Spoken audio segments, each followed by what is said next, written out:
I hope I can count on you, Louis. It's time to start now. I must ask you to keep it to yourself for the time being. Take a seat, follow the discussions. We'll have an opportunity to catch up later, and you'll be able to let me know your thoughts. Blast it, Mother. You didn't know about everything. His project is commendable. Why tell me to beware? Could you have gotten it wrong? I can tell you that someone is an idiot. My friends, I propose we get started.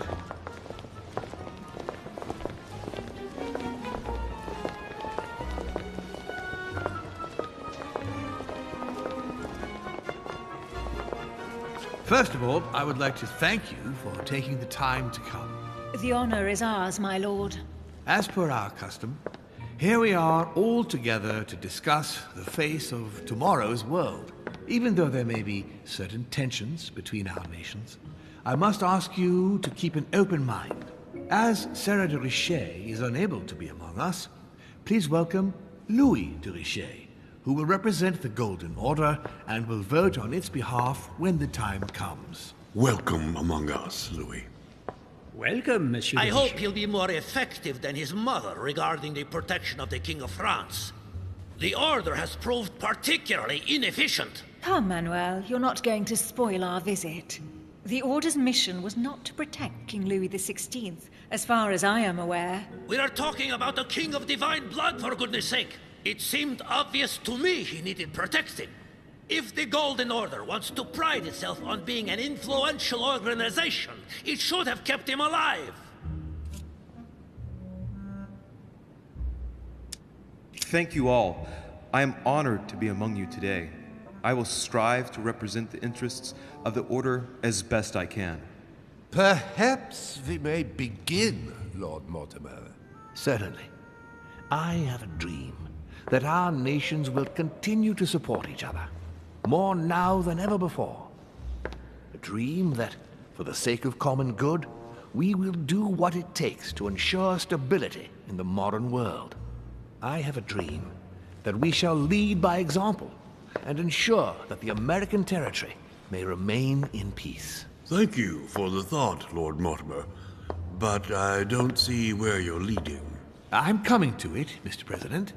I need not remind you that North America is currently divided between the United States on the east coast and Spain, which occupies the remaining two-thirds of the continent. Well, I propose that Spain cede the center of the continent to France, namely all of Louisiana. Louisiana? But, well, it is not for sale. Lord Mortimer, I sincerely hope I have not come all this way just to hear you ramble on about what Spain should and should not do. When we went to all the trouble of gaining the territory a few years ago, it was not just to lose it today. Have I made myself clear? What did I tell you, William? You speak of union, and yet here you are, about to tear us apart. Duke Manuel, I perfectly understand you. But rest assured, you will soon adore my proposition. You shall see. Well, since you give me the choice, my good fellow, allow me to doubt it. However, I am impatient to hear what Spain could possibly gain from the sale of Louisiana. I never spoke of a sale, my good fellow. What? But I do not understand. There is one more territory left to conquer, if I'm not mistaken, in the northwest. It is, of course, occupied by your notorious Indians, but... We shall soon be rid of the savages, so that is not the question. Duke, these savages, as you call them, were there before you. They are on their homeland. As much as the black people of Africa, Monsieur de Richet. That does not stop your dear France from massacring them and sending them like cattle to Mr. Washington's cotton plantations to provide him with cheap labor. So you keep your morals to yourself, if you please. Senor, I would not like to be associated with that. The subject of black slaves in the United States of America is a complex subject, which we shall resolve at a future date. It obviously doesn't stop you from sleeping at night. Not in the least. Do not imagine I have anything against the American Indians or the blacks. That is not the question. but business is business. It is the natural order of things, Monsieur de Richet. There have always been men who govern other men. That is simply the way it is. Man, it might as well be the likes of you who rule. Is that right? But of course. Come now, my friends. Let us not digress. Anyway, these primitive people have no souls, Louis. We bring the good word to them in order to save them. You'll see. Colonization brings with it many benefits, too. Excuse me, if you don't mind, Your Eminence, I shall continue. Duke Manuel, I believe that Spain should cede Louisiana to France free of charge. This is utterly grotesque, Lord Mortimer. What a strange example you set for your young protégé. Isn't that so, Monsieur de Richet? Do you understand anything of this proposition? We are neighbors, Duke Manuel. Remember, your main rival in Europe is more likely to be England, who is plowing the seas right up your coastline. Hand over Louisiana to France and make her a prime ally. Come, Louis. Spain and Great Britain are already allies and have nothing to gain by breaking their alliance. Even if I do agree, Duchess, the omnipresence of the English fleet in Atlantic waters does not particularly please me. I must say, William, I find your project mostly disfavors me. I thought you were my friend. And I am, Mr. President. That is why I'm doing everything in my power to calm your expansionist fervor. France, in Louisiana, should persuade you not to attempt anything to take the territory by force. Louisiana is a vast wetland where you would needlessly lose most of your troops. It would weaken you and offer certain nations the perfect opportunity to take back your famous United States. I am protecting you from yourself, George. Trust me. I understand. But with friends like you, sir, I certainly don't need any more enemies. I hope you know what you're doing.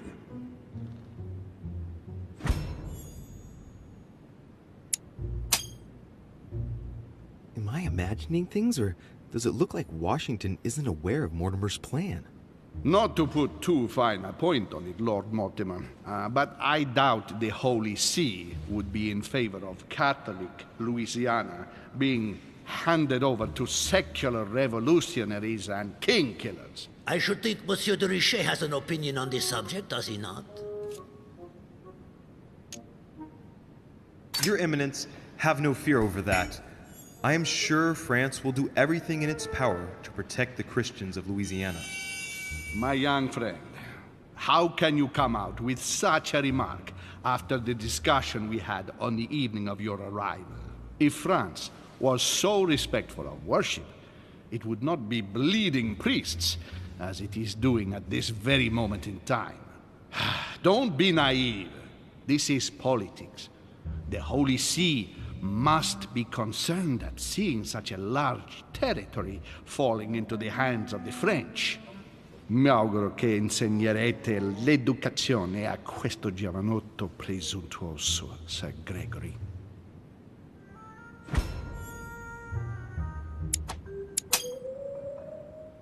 I hope that you will teach this pretentious young man some manners, Sir Gregory. It looks like I won't be just making friends here. In any case, my lord, I doubt the English crown will agree. Ich versichere Ihnen, Emily, nie Preußen wird diese Vereinbarung akzeptieren.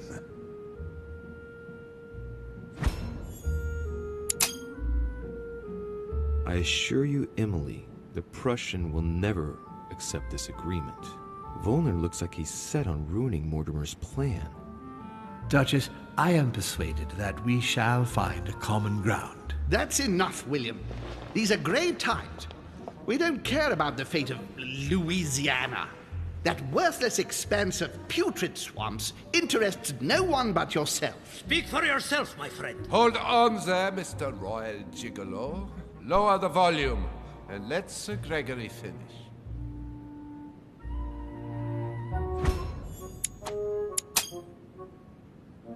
Holm, Godoy, and now Volner? Mortimer's adversaries are ready to tear each other to pieces, and he takes a malicious pleasure in watching it happen. How dare you! Gentlemen, Let us try to remain calm. There you are, William. See where your projects have taken us, as per usual. Chaos! That's enough. I'm tired. We shall continue this discussion tomorrow, but please be aware that your project will never be ratified. Those who are opposed to this project, follow me.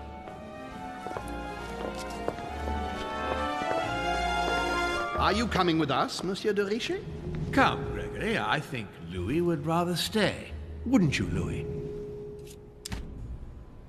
As for me, I think I shall remain with Lord Mortimer, Sir Gregory. You are committing a grave error, Louis. Time will tell.